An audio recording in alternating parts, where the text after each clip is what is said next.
Hi welcome back life and world YouTube channel. ഇന്ന് നിങ്ങൾക്ക് മുന്നിൽ ഞങ്ങൾ എത്തിയിരിക്കുന്നത് ലക്ഷദ്വീപിനെ കുറിച്ച് ഞങ്ങൾക്ക് അറിയാവുന്ന ഞങ്ങളെ കുറച്ച് എക്സ്പീരിയൻസുകൾ ലക്ഷദ്വീപിനെ കുറിച്ച് നിങ്ങളിൽ എത്തിക്കാനാണ്. അതെ, അതായത് ഞങ്ങൾക്ക് അറിയാവുന്ന ചില കാര്യങ്ങളൊക്കെ നിങ്ങളോട് പങ്കുവെക്കാനാണ് ഞങ്ങൾ വന്നിരിക്കുന്നത്. ഏതൊരാൾക്കും ലക്ഷദ്വീപ് പോണെന്ന് ഒരു ആഗ്രഹം ഉണ്ടായിരുന്നു. എല്ലാവരും സ്വപ്നാണത്. അതെ, നമ്മുടെ ഒരു വലിയ ആഗ്രഹമായിരുന്നു ലക്ഷദ്വീപ്. സാധിച്ചു. അതെ, കല്യാണത്തിന് മുന്നേ തന്നെ നമ്മൾ പ്ലാൻ ചെയ്തിരുന്നു. അതിന്റെ കാര്യങ്ങളൊക്കെ നോക്കിയിരുന്നു. അങ്ങനെയാണ് ഞങ്ങൾക്ക് പോകാൻ പറ്റിയത് അല്ലേ. ആദ്യമായിട്ട് ഇത് പോകാൻ ആഗ്രഹിക്കുന്ന ആളുകൾക്ക് വളരെ ഹെൽപ്ഫുൾ ആയിട്ടുള്ള ഒരു വീഡിയോ ആണിത്. അതെ, അതിനുവേണ്ടി എന്തെല്ലാം കാര്യങ്ങൾ ചെയ്യണമെന്നുള്ള ഒരു ചെറിയൊരു വിവരമാണ് ഞങ്ങളിവിടെ പറയാൻ പോകുന്നത്. അതിന് ഫസ്റ്റ് സ്റ്റെപ്പ് എന്ന് പറയുന്നത് നമ്മളൊരു നല്ലൊരു ഏജന്റിനെ കണ്ടെത്തുക അല്ലേ. ഏജന്റ് അല്ലാതെ നമുക്ക് പോകാൻ പറ്റുമോ? ഏജന്റ് അല്ലാതെ നമുക്ക് പോവാം. അവിടെ നമ്മളെ അറിയണ ആരെങ്കിലും ഉണ്ടെങ്കിൽ ഗസ്റ്റ് ആയിട്ട് നമുക്ക് പോവാം. പക്ഷെ അത് അത്ര മികച്ചതല്ല തോന്നുന്നു. കാരണം ഇപ്പൊ നമ്മൾ ഏജന്റ് ത്രൂ പോവാണെങ്കിൽ അതിന്റെ പാക്കേജിൽ എല്ലാ കാര്യങ്ങളും പെടും. എക്സ്പീരിയൻസ് വെച്ച് പറയുന്നത് ഏജന്റ് വക പോകുന്നതാ ഏറ്റവും ബെസ്റ്റ് എന്ന്. കാരണം നമ്മൾ പിന്നെ ഒന്നും അറിയണ്ട, ഏറ്റവും സെറ്റ് കാര്യങ്ങൾ അവര് ചെയ്തു തരും. അതുകൊണ്ട് ഏറ്റവും നല്ലത് നല്ലൊരു ഏജന്റ് നമ്മൾ കണ്ടെത്തുക. ഓതറൈസ്ഡ് ആയിട്ടുള്ള ഫേക്ക് കാര്യങ്ങളൊന്നും അല്ലാത്ത. അതെ, കൊറേ ഫേക്കും ഉണ്ടല്ലേ അവിടെ കൊറേ അവിടെയുള്ള ആളുകൾ തന്നെ കൊറേ ഫേക്ക്. ഇവര് ഫേക്ക് കളിക്കാന്ന് വെച്ചാൽ ഇവര് പാക്കേജിൽ കുറെ സാധനങ്ങൾ ഉൾപ്പെടുത്തിയിട്ടുണ്ടാവും. അപ്പൊ നമ്മൾ അവിടെ ചെല്ലുമ്പോ ആ പാക്കേജിൽ നിങ്ങൾക്ക് പറഞ്ഞിട്ടുള്ള കാര്യങ്ങളൊന്നും ചിലപ്പോൾ ഉണ്ടായിക്കോളന്നില്ല. കുറെ ഒപ്റ്റിക്കല് കാര്യങ്ങളായിട്ടുള്ള കാര്യങ്ങളൊക്കെ ഉണ്ടാവല്ലോ. ഇപ്പം അങ്ങനത്തെ കാര്യങ്ങളൊക്കെ സോണാർക്ലിങ്, സ്കൂബ കാര്യങ്ങള്. അതെ, അത് ആദ്യം നമുക്ക് സെലക്ട് ചെയ്യേണ്ടത്. പിന്നെ സെക്കൻഡ് സ്റ്റെപ്പ് എന്ന് പറയുന്നത് PCC. എന്താ PCC എന്ന് പറയുന്നത്? Police clearance certificate. അത് ഏതൊരാൾക്കും നമ്മുടെ നിയറസ്റ്റ് പോലീസ് സ്റ്റേഷനിൽ നിന്ന് കിട്ടുന്ന ഒരു സർട്ടിഫിക്കറ്റ് ആണ്. അതൊരു 10 ദിവസത്തിനുള്ളിൽ കിട്ടും. 10 ദിവസമൊന്നും വേണ്ട, ചിലർക്ക് 3 ഒരാഴ്ച കൊണ്ട് അപ്ലൈ ചെയ്താൽ നമുക്കത് ഫോണിൽ തന്നെ ചെയ്യാം. ഫോണിൽ തന്നെ ചെയ്യാൻ പറ്റിയില്ലെങ്കിൽ നമുക്ക് കഫേയിലൊക്കെ പോയി ചെയ്യാൻ പറ്റുന്നതാണ്. അക്ഷയ വഴിയോ ഒക്കെ ചെയ്യാൻ പറ്റുന്നതാണ്. അത് അപ്ലൈ ചെയ്താൽ ചിലപ്പോ 3 ദിവസം കഴിഞ്ഞാൽ ചിലപ്പോ ഒരാഴ്ച കഴിയും, അങ്ങനെ കിട്ടുന്നതാണ്. ഏട്ടന് 3 ദിവസം കഴിയേ കിട്ടിയിരുന്നു. എനിക്ക് പക്ഷെ 2 ആഴ്ച കഴിഞ്ഞേരായിരുന്നു എനിക്ക് കിട്ടിയ. അപ്പൊ എനിക്കൊരു ടെൻഷൻ ഉണ്ടായിരുന്നു. പിന്നെ ഞാൻ 2 പ്രാവശ്യം പോലീസ് സ്റ്റേഷനൊക്കെ പോയി നോക്കി എന്തായെന്നൊക്കെ ചോദിച്ച് അത് ഓര് പറഞ്ഞു അത് ഇങ്ങനെ അന്വേഷിച്ചൊക്കെ പറഞ്ഞോണ്ട്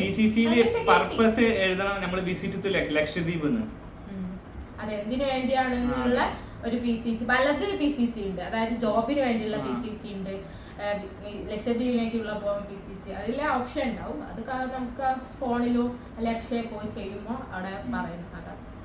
പിന്നെ അടുത്ത സ്റ്റെപ്പ് എന്ന് പറയുന്നത് നമുക്ക് PCC കിട്ടിക്കഴിഞ്ഞാൽ അടുത്ത സ്റ്റെപ്പ് എന്ന് അവർക്ക് ഇപ്പൊ ഏജന്റാണ്, ഏജന്റിന് അയച്ചു കൊടുത്താൽ അവർ പിന്നെ പെർമിറ്റ് നമുക്ക് അയച്ചു തരണം അല്ലേ. പെർമിറ്റ് അവർ എങ്ങനെയാ സെലക്ട് ചെയ്യുന്നത്? പെർമിറ്റ് അവർ ലക്ഷദ്വീപ് അഡ്മിനിസ്ട്രേഷൻ അയച്ചു കൊടുത്തിട്ട് നമ്മൾ പെർമിറ്റ് അപ്ലൈ ചെയ്യും. അതിന് വേണ്ടിയിട്ടുള്ള ഒരു രേഖയാണ് PCC. അത് നമ്മൾ കൊടുത്തു കഴിഞ്ഞാൽ നമുക്ക് പെർമിറ്റ് അയച്ചു തരും. അതെ, അതും പെട്ടെന്ന് കിട്ടുന്നതായിരിക്കും. പെർമിറ്റ് നമുക്ക് ഇവിടുന്ന് എയർപോർട്ടിൽ നമ്മൾ പെർമിറ്റ് ചോദിക്കും. എയർപോർട്ടിൽ നിന്ന് ഇറങ്ങി കഴിഞ്ഞാൽ ലക്ഷദ്വീപ് എയർപോർട്ടിൽ പെർമിറ്റ് ചോദിക്കും. നമ്മൾ റിട്ടേൺ പോരാൻ നേരത്ത് പെർമിറ്റ് ചോദിക്കും. അവിടെ നമ്മൾ എവിടെയെങ്കിലും ട്രാവൽ ചെയ്യുന്ന സമയത്ത് അവിടുത്തെ ലക്ഷദ്വീപ് പോലീസ് നമ്മളോട് ഇടയ്ക്ക് പെർമിറ്റ് ചോദിക്കാനുള്ള സാധ്യത ഉണ്ട്. പെർമിറ്റ് പറഞ്ഞതാ ഏറ്റവും ഇമ്പോർട്ടന്റ് ആയ കാരണം. അത് നമ്മൾ കോപ്പിയായി നമ്മൾ കൊണ്ടുപോകേണ്ടതാണ്. ഫോണിലോ ഉണ്ടായാൽ മതി, എന്നാലും ഒരു കോപ്പിയായി നമ്മുടെ കൈ പിടിക്കുന്നതാണ് ഏറ്റവും ബെസ്റ്റ് എന്നാണ്. അതായത് എയർപോർട്ടിലൊക്കെ അത് ആദ്യം നോക്കിയിട്ടാണ് നമ്മളെ അവിടേക്ക് കടത്തുകൊള്ളുന്നത്. അതാണ് 3rd സ്റ്റെപ്പ് എന്ന് പറയുന്നത്. അത്രേ ഉള്ളൂ അല്ലേ ശരിക്കും പറഞ്ഞാൽ അതിന്റെ ഫോർമാറ്റ്.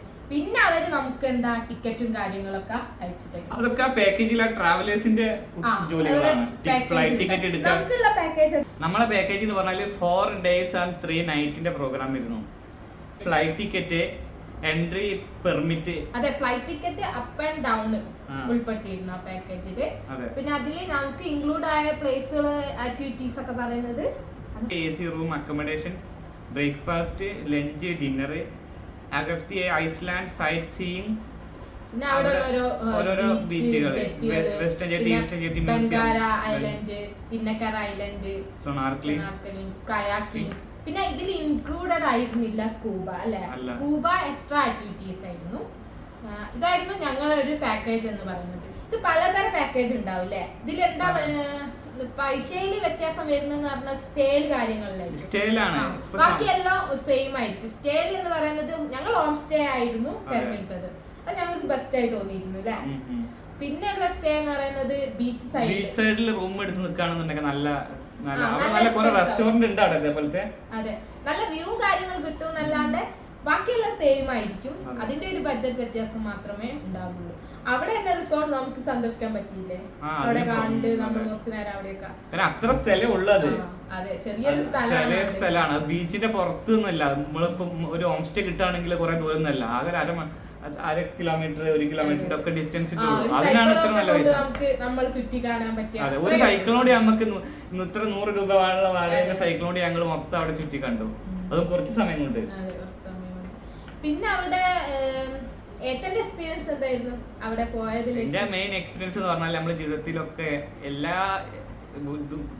ലോകത്തിലെ എല്ലാ സ്ഥലങ്ങളും നമ്മൾ യാത്ര ചെയ്യും. പക്ഷെ സമുദ്രത്തിന്റെ അടിത്തട്ടിൽ യാത്ര ചെയ്യാൻ പറ്റിയ ഒരു പ്ലേസ് എന്ന് പറഞ്ഞാല് ലക്ഷദ്വീപിലെ സ്കൂബ ഡൈവിംഗ് ആണ്. അതാണ് നല്ല അടിപൊളിയായിട്ടുള്ള ഒരു ഭൂമിയിലെ സ്വർഗം, കടലിലെ സ്വർഗം. അതിൽ എനിക്ക് എക്സ്പീരിയൻസ് പറയാൻ സ്കൂബ നല്ല പേടിയായിരുന്നു എനിക്ക്. എന്റെ കൈ എന്താ അണ്ടർ വാട്ടറിലേക്ക് പോകുമ്പോ എന്റെ കൈ എന്റെ കോടിയ പോലെ ആയി പോയാണ്. അപ്പൊ എനിക്ക് പേടി വന്നു കഴിഞ്ഞാൽ എനിക്ക് എത്ര കാണാൻ പറ്റിയില്ലെങ്കിലും എന്നാലും കാണാൻ പറ്റി. ഏറ്റവും നല്ലോണം കാണാൻ പറ്റി. പിന്നെ ഉള്ളത് എന്റെ എക്സ്പീരിയൻസ് എന്ന് പറയുന്നത് നല്ല ആൾക്കാരാണ്. അതാണ് ഏറ്റവും ബെസ്റ്റ് അല്ലേ? അങ്ങനെയല്ലേ തോന്നിയത്? നല്ല ആൾക്കാര്, അവര് ഫുഡ് ഹോം സ്റ്റേ തെരഞ്ഞെടുത്ത് നമുക്ക് ഹോം ഫുഡ് ആയിരുന്നു അല്ലേ. മെയിൻ എന്താ വെച്ചാൽ അവിടെ ലഹരി കാര്യങ്ങളൊന്നും ഇല്ലാത്തതുകൊണ്ട് തന്നെ ഭയങ്കര പീസ്ഫുൾ ആണ്. എല്ലാവർക്കും ഫാമിലി ആയിട്ട് പോകാൻ പറ്റിയ നല്ലൊരു പ്ലേസ് ആണ് അവിടെ. അതെ, നല്ല പീസ്ഫുൾ ആയ സ്ഥലം, നല്ലൊരു ഞങ്ങൾക്ക് നന്നായി ഇഷ്ടപ്പെട്ടു കേട്ടോ. അതുകൊണ്ട് തന്നെ എല്ലാവരോടും പോയി കാണണം എന്നാണ് ഞങ്ങൾക്ക് പറയാനുള്ളത്. ഇത്ര മാത്രമേ ഫോർമാറ്റും കാര്യങ്ങളൊക്കെ ഉണ്ട്. മെയിൻ ആയിട്ടുള്ള ആ PCC പെർമിറ്റും കിട്ടിയാൽ തന്നെ നമുക്ക് ലക്ഷദ്വീപ് പോകാൻ പറ്റും. അതാണ് മെയിൻ ആയിട്ട്.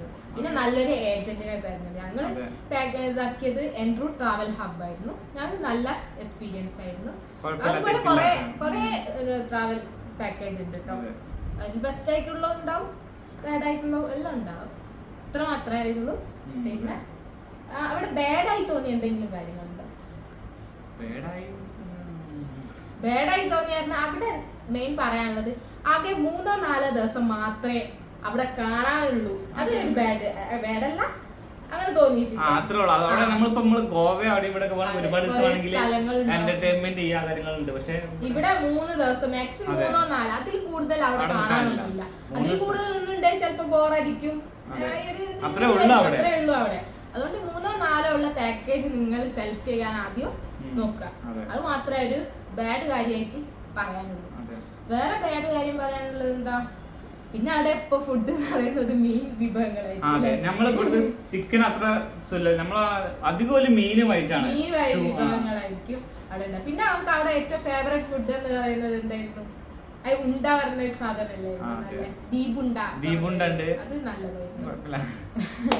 അതെ, പിന്നെ അവിടെ നമുക്ക് പർച്ചേസ് ചെയ്യാനൊന്നുമില്ല അല്ലെ. ഒരു ടൂറിന് പോയാൽ അവിടെ പർച്ചേസ് എന്തെങ്കിലും ചെയ്യാനുള്ള അങ്ങനത്തെ കാര്യങ്ങളൊന്നും അവിടെ ഇല്ല. പിന്നെ അവിടെ ആകെ ഉള്ളത് ദീപുണ്ട, മീനച്ചാർ, അങ്ങനത്തെ കാര്യങ്ങളൊക്കെ ഉള്ളൂ കേട്ടോ. കാരണം എല്ലാം നമ്മളെ കൊണ്ടുപോയിട്ട് വേണം അവിടെ എത്താൻ. അപ്പൊ അതിന്റെ റേറ്റ് അവിടെ പെട്രോളിനൊക്കെ എന്താ നല്ല റേറ്റ് ആണ്. 200 രൂപയ്ക്കാണ് ബ്ലാക്കിന്. അപ്പൊ അതിന്റെ പരിമിതികളുണ്ട്, അങ്ങനത്തെ ചില പരിമിതികളുണ്ട് എന്നല്ലാണ്ട് ബാക്കിയെല്ലാം. പക്ഷെ അതൊന്നും നമ്മളെ സംബന്ധിച്ചൊരു പ്രശ്നമല്ല. നമ്മള് 2-3 ദിവസത്തിന് പോകുന്ന ആളുകളാണ്. അവിടെ നിത്യം ജീവിക്കുന്ന ആളുകളുണ്ടല്ലോ. അപ്പൊ ഓരോ കാര്യങ്ങൾ നമ്മൾ നോക്കണ്ടേ. അപ്പൊ ലക്ഷദ്വീപിനെ കുറിച്ച് കുറച്ചൊക്കെ നിങ്ങൾക്ക് മനസ്സിലാക്കിയെന്ന് ഞങ്ങൾ വിചാരിക്കുന്നു. അപ്പൊ ഈ വീഡിയോ ഇവിടെ അവസാനിക്കണം. പുതിയൊരു വീഡിയോയുമായി വീണ്ടും. ബൈ.